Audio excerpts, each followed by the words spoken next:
تو ایک مومن انسان کی زندگی میں قرآن کا گہرا کردار اور گہرا تعلق ہے۔ رسول اللہ صلی اللہ علیہ وسلم نے فرمایا مومن کو جو قرآن مجید کی تلاوت کرتا ہے آپ نے اس کو اس پھل سے تشبیہ دی ہے کہ جس کی خوشبو بھی ہے اور اس کا ذائقہ بھی اچھا ہے۔ جو مومن قرآن مجید کی تلاوت کرتا ہے اس سے خوشبو پیدا ہوتی ہے، اور آپ نے فرمایا کہ وہ مومن کہ جو قرآن کی تلاوت نہیں کرتا اس کی مثال ایسے ہے جیسے کھجور جس کا ذائقہ تو اچھا ہے لیکن اس کی خوشبو نہیں ہے۔ کھجور کی خوشبو نہیں ہوتی، اس کی خوشبو نہیں ہے، اس کا ذائقہ اچھا ہے۔ اور جو مومن قرآن مجید کی تلاوت کرتا ہے اس کی مثال ایسے ہے کہ جیسے اس کا کوئی آپ نے اترجا کے ساتھ اس کو تشبیہ دی کہ جیسے اس کی خوشبو بھی بڑی پیاری ہے اور پھر اس کا ذائقہ بھی بڑا اچھا ہے۔ اور اسی طرح رسول اللہ صلی اللہ علیہ وسلم جب رمضان مبارک آتا تو آپ قرآن مجید کی تلاوت کیا کرتے، جبریل امین کے ساتھ ایک دفعہ پورے قرآن کا دور کرتے جتنا نازل ہوا ہوتا۔ جب آخری سال کا قرآن مجید مکمل ہوا جبریل امین کے ساتھ آپ نے 2 دفعہ قرآن مجید کا دور کیا۔ یہ رسول اللہ صلی اللہ علیہ وسلم کا قرآن کے ساتھ رمضان میں تعلق تھا، اور آپ صلی اللہ علیہ وسلم تلاوت کیسے کیا کرتے تھے؟ بعض دفعہ ایک آیت کو پکڑ کے ساری رات تلاوت کیا کرتے تھے۔ جس طرح کے صحابی کہتے ہیں کہ رسول اللہ صلی اللہ علیہ وسلم نے یہ آیت وَإِن تُعَذِّبْهُمْ فَإِنَّهُمْ عِبَادُكَ یہ والی آیت پوری رات آپ اس آیت کو پڑھتے ہیں، ایک آیت کو بار بار دہراتے، بار بار اس کو پڑھتے۔ اور صحابہ کرام اور تابعین کا قرآن مجید کے ساتھ بھی گہرا تعلق تھا، خاص طور پر رمضان مبارک کے اندر۔ امام مالک رحمہ اللہ ان کے بارے میں آتا کہ جب رمضان کا چاند نظر آتا تو وہ اپنی ساری کتابیں بند کر دیتے، علمی مجالس جو لگا کرتی تھی اس کو ختم کر دیتے، اور یہ کہتے کہ یہ صرف اور صرف قرآن سے گفتگو کرنے کا مہینہ ہے، قرآن کے علاوہ اس مہینے میں کوئی گفتگو نہیں کی جائے گی۔ امام احمد بن حنبل رحمہ اللہ کے بارے میں آتا ہے رمضان المبارک آتا فتویٰ دینا بند کر دیتے، کہتے کہ اب نہیں، اب رمضان کے بعد جو بھی مسائل ہوں گے ان کے فتوے رمضان کے بعد دیے جائیں گے۔ امام سفیان ثوری رحمہ اللہ اور امام سفیان بن عیینہ رحمہ اللہ ان کے بارے میں بھی ایسے ہی آتا ہے کہ جب رمضان مبارک آتا وہ اپنے علمی مشاغل چھوڑ کے قرآن مجید لے کے تنہائی میں جا کر بیٹھ جاتے اور قرآن مجید کی تلاوت کیا کرتے، باوضو رہتے اور اس کی کثرت سے تلاوت کرتے۔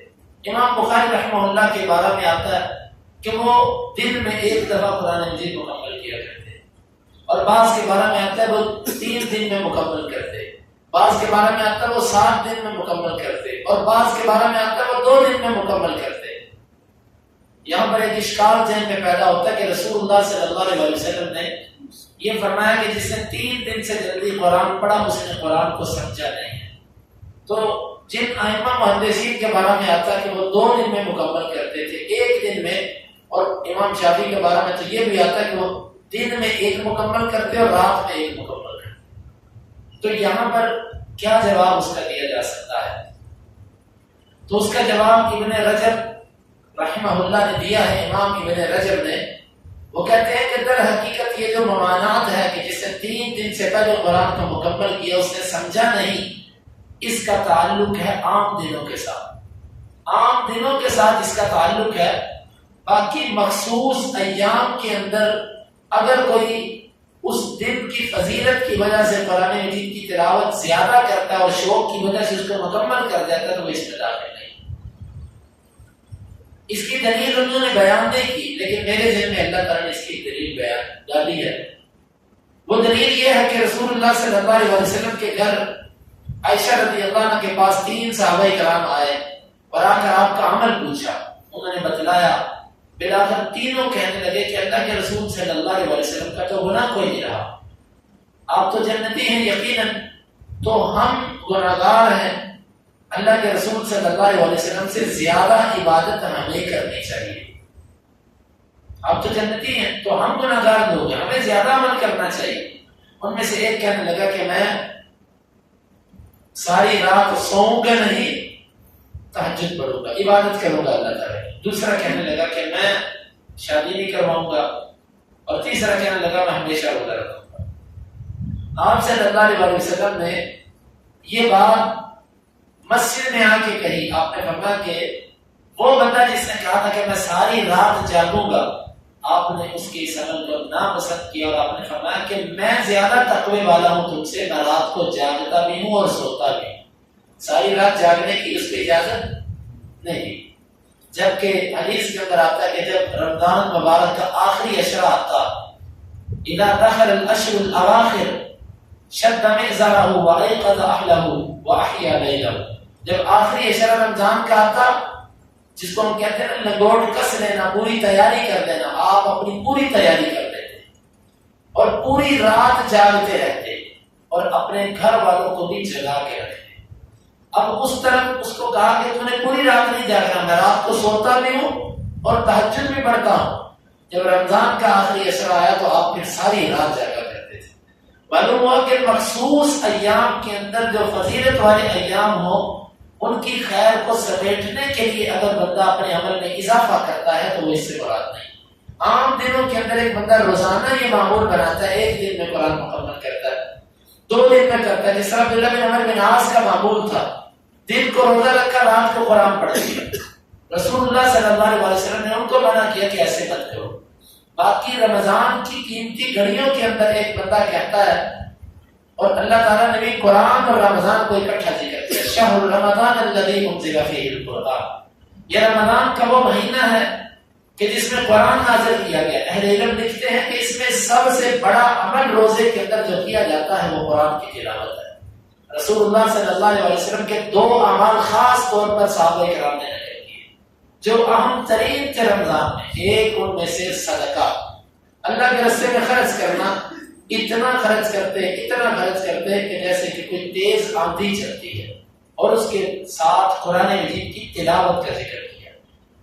قرآن کی تلاوت انسان کے چہرے پر نور، دل کی تنگی اور غم کو ختم کرتی ہے، اور زبان کے اندر فصاحت و بلاغت، سینے کے اندر کشادگی اور خوشحالی لے کر آتی ہے۔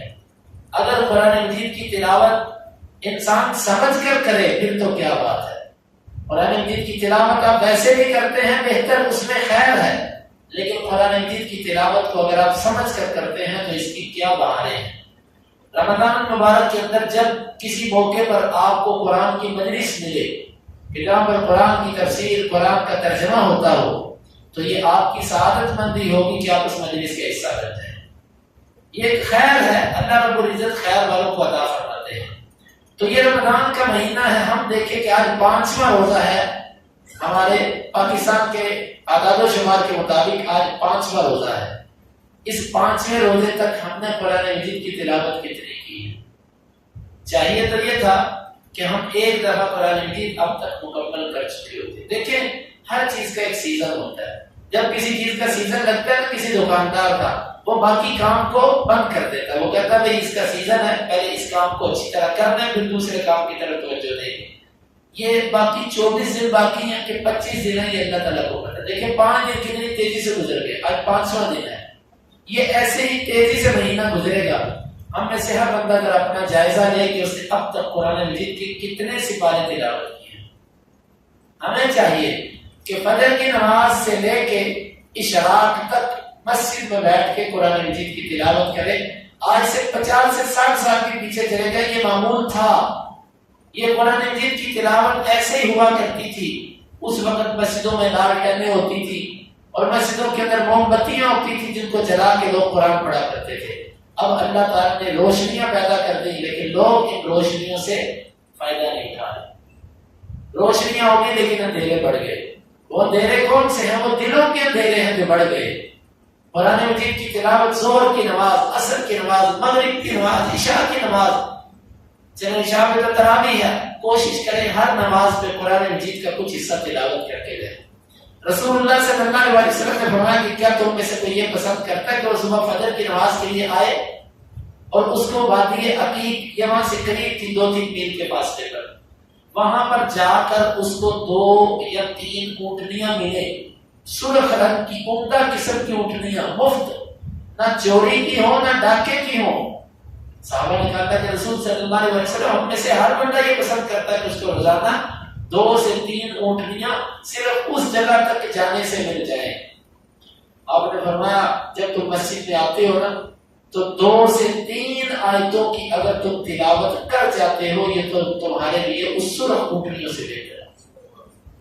اس عرب کی سرخ اونٹنی آج کی پراڈو گاڑی، ریگستان کی پراڈو ہے اونٹنی، آج کی پراڈو گاڑی یہی کہنے کہ آپ کو کوئی کہے کہ بھئی یہ شاہ باغ چوک پہ جاؤ آپ کو 3 گاڑیاں مل جائیں گی، میں نہیں سمجھتا کہ کوئی بھی سویا رہے گا، کوئی روزیدار ہے کہ نہیں ہے، ہر بندہ جائے گا اس کو لینے کے لیے۔ آپ صلی اللہ علیہ وسلم کی زبان مبارک سے یہ کلمہ نکلا ہے، کسی اور بندے کی زبان سے نکلا ہوتا ہم کہتے مبالغہ ہے، غلط بات ہے۔ آپ نے فرمایا 3 آیتیں قرآن کی تلاوت کر کے جانا مسجد سے، یہ تمہارے لیے اس سرخ اونٹنیوں سے بہتر ہے۔ اور اسی طرح صدق کا جو طریقہ تھا وہ قرآن مجید اوپر سے لے کے تلاوت کیا کرتے تھے رمضان کے اندر، حتیٰ کہ بعض کے بارے میں تو یہ کہ وہ ملاقات کے وقت بند کر دیتے تھے، کسی کو ملاقات کا وقت نہیں دیتے کہ بھئی یہ قرآن کا مہینہ، قرآن کے ساتھ ملاقات کرو، ساری زندگی باقی ہے، یہ سب معاملات ہوتے رہیں گے۔ لیکن اب ہم دیکھتے ہیں کہ ہماری زندگیوں میں عبادت کے طریقے بھی بدل چکے ہیں، طرز عبادت بھی بدل گیا، انفرادی عبادت کی جگہ اجتماعیت نے لے لی ہے، اور وہ جو خلوت ہوا کرتی تھی جس کی وجہ سے رب کے ساتھ ایک تعلق جڑتا تھا، اس خلوت کی جگہ پر اب کیا ہے، اب بس شور شرابہ ہے، بس لوگوں کا کٹ ہے، لیکن اللہ رب العزت کے ساتھ تعلق والی بات کوئی نہیں۔ اس قرآن کے ساتھ جب تک کسی مومن آدمی کا تعلق نہیں جڑتا، یہ حبل اللہ المتین ہے، اللہ تعالیٰ کی رسی ہے، اس کا ایک سرا اللہ تعالیٰ کے ہاتھ میں ہے، دوسرا سرا بندوں کے ہاتھ میں ہے۔ جو بندہ اللہ تعالیٰ تک اس رسی پہنچنا چاہتا ہے وہ اس رسی کے ساتھ چمٹ جائے، اللہ تعالیٰ تک پہنچ جائے۔ کنویں میں گرا بندہ، اس کو باہر نکالنا ہو، رسی لٹکائی جاتی ہے کہ اس رسی کو پکڑ لے، ایک سرا ہمارے ہاتھ ہے، ایک تو پکڑ، ہم اوپر کھینچیں گے تو اوپر آ جانا۔ یہ قرآن مجید، اس کا ایک سرا اللہ رب العزت کے پاس ہے۔ اللہ قرآن کی تلاوت، اس کے فوائد انسانی جسم پر وہی بندہ محسوس کرتا ہے کہ جس بندے نے اس کی تلاوت کرنی ہوتی ہے۔ اللہ تعالیٰ نے فرمایا وَنُنَزِّلُ مِنَ الْقُرْآنِ مَا هُوَ شِفَاءٌ وَرَحْمَةٌ لِّلْمُؤْمِنِينَ، ہم نے قرآن کے اندر شفا نازل کی ہے مومنوں کے لیے۔ یہ شفا جسمانی بھی ہے، یہ شفا روحانی بھی ہے۔ آپ رات کو قیام کرتے ہیں، تراویح میں تھوڑی سی توجہ کریں اور تصور یہ قائم کریں کہ قرآن مجید آپ کے کانوں میں داخل ہوا، آپ کے دماغ میں گیا، آپ کے دل میں گیا، آپ کے پورے جسم کے اندر اترا، اتارے اس کو اپنے تصور کے ذریعے پوری توجہ سے، آپ کی ہر قسم کی بیماری اللہ تعالیٰ ختم کر دے۔ آپ کا معدہ خراب ہے، آپ یوں سمجھیں کہ قرآن میرا وہاں سے گزر رہا ہے، وہ بیماری میری زائل ہو رہی ہے۔ آپ کو جنات کا مسئلہ ہے، آپ کو جادو ہے، آپ کو اسیر ہے، کوئی مسئلہ ہے، اس قرآن سے بڑھ کے شفا نہیں۔ تعجب ہے اس مسلمان پہ کہ جس کے پاس قرآن جیسی عظیم نعمت موجود ہے اور وہ قرآن چھوڑ کے دوسری جگہوں سے شفا طلب کرتا ہے۔ تو بھائیو، ہم مریض ہیں، مریض کو جب دوائی دی جاتی ہے نا، اس کو دوائی اچھی نہیں لگتی۔ قرآن مجید ہمارے لیے دوائی ہے۔ کچھ دن ہم جب اس کی تلاوت کریں گے ہمیں جلدی لذت نہیں آئے گی، لیکن مسئلہ یہ ہے کہ آپ چند دن استقامت دکھائیے، ڈٹ جائیے، اپنا گھٹنا باندھیے اور اس کی تلاوت کو شروع کیجیے، پھر آپ دیکھیں گے کہ آہستہ آہستہ وہ زنگ اترنا شروع ہو جائے گا جو پورا سال قرآن کو ہاتھ نہ لگانے کی وجہ سے چڑھا تھا، اور آہستہ آہستہ پھر وہ میل اترنا شروع ہو جائے گی جس میل کو سارا سال ہم نے دھویا نہیں تھا، اور آہستہ آہستہ وہ کالے نقطے جو دل پہ لگے تھے وہ مٹنا شروع ہو جائیں گے۔ جب دل کی صفائی ہو جائے گی نا، پھر قرآن مجید کی تلاوت جب انسان کرے گا، پھر وہ قرآن پڑھتا ہو، اس کو تیر لگے اور وہ تیر نکال کر پھینک دے صحابی کی طرح، اور وہ یہ کہے کہ میں نے سورہ کہف پوری کی ہے تو چلو میں اس کو پورا کر رہی ہوں۔ کیا وہ لذت تھی قرآن کی کہ جو اس صحابی کو محسوس ہو رہی تھی جس کو 3 دشمن نے تیر مارے، وہ تیر نکال کے پھینکتا رہا، نماز نہیں ختم کرتا رہا، سلام پھیرنے کے بعد ساتھی کو اٹھایا، اس نے کہا کہ تو نے پہلے تیر پہ مجھے کیوں نہیں اٹھایا؟ وہ کہنے لگا کہ سورہ کہف کی تلاوت شروع کی تھی، میں نے کہا کہ پوری کر رہی ہوں۔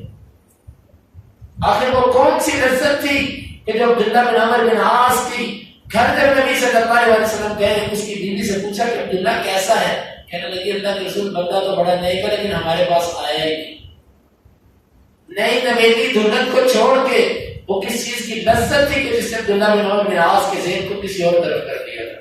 وہ قرآن کی لذت تھی، وہ لوگ قرآن سمجھتے تھے، اسی لیے ایک ایک آیت میں وہ پوری رات رو رو کر